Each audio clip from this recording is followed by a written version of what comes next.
Chapter 25. The next few Sundays brought joy-filled visits for Anne with her family.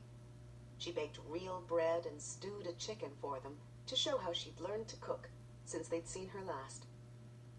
John Jr., who hadn't paid much attention to her on his first visit, took to crawling up on her lap and trying to eat the buttons off the front of her dress.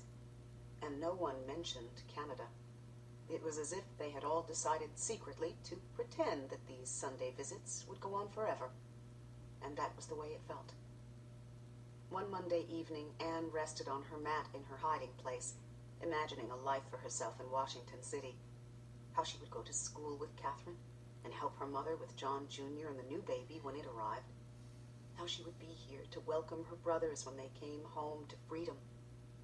The sound of the front door opening, and then the familiar 3 knocks, pulled her back to reality.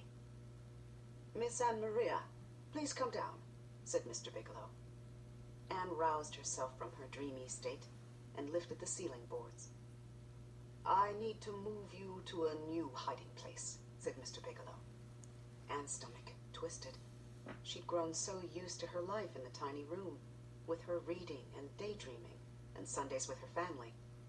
She'd all but blocked out of her mind that soon things would change. She climbed down the ladder and smoothed the front of her dress. "Where am I going?" she asked. "Remember what I said about how I don't hire any servants because of the risk?" Mr. Bigelow asked. His spectacles had slipped down a bit, and his eyes looked huge behind them. She nodded. "I've changed my mind," he said, fumbling with the package he was holding. Anne gave him a quizzical look. He had a strange hint of a smile at the corner of his mouth. "Here are some new clothes for you," he said. He pushed his spectacles back up. "But I love the dress Catherine gave me. Just take a look." That corner of a smile was beginning to twitch and look as if it were about to break out over his whole mouth.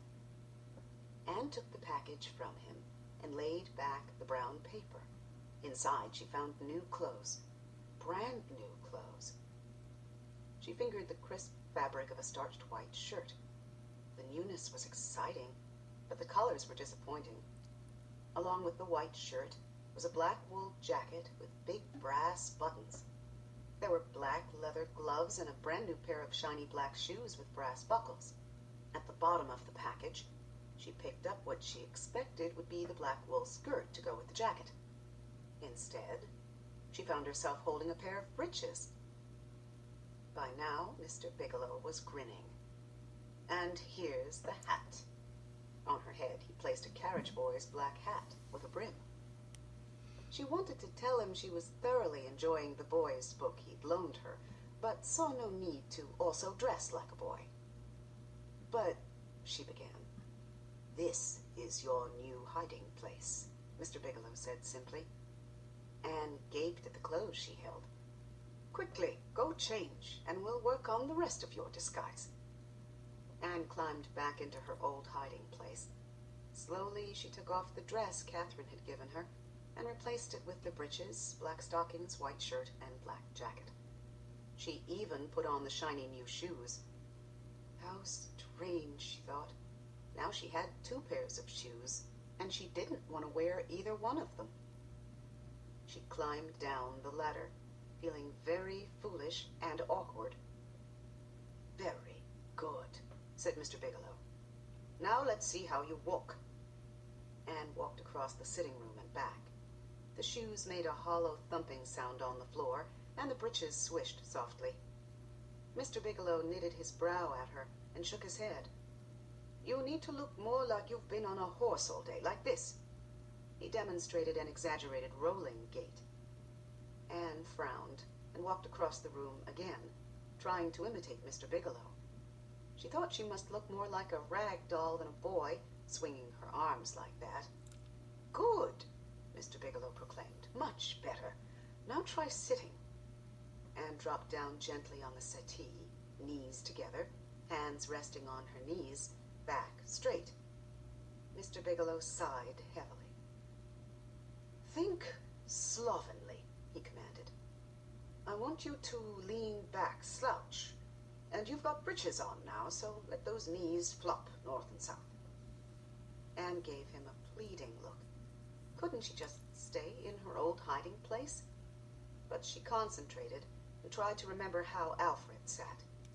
She relaxed her back, lounged a bit to one side, and against her better judgment, let her knees flop apart. Yes! Mr. Bigelow gave her a round of applause. And remember to slurp your food and burp after drinking. Anne covered her mouth and giggled. And no covering your mouth when you laugh. She gave him a perturbed look.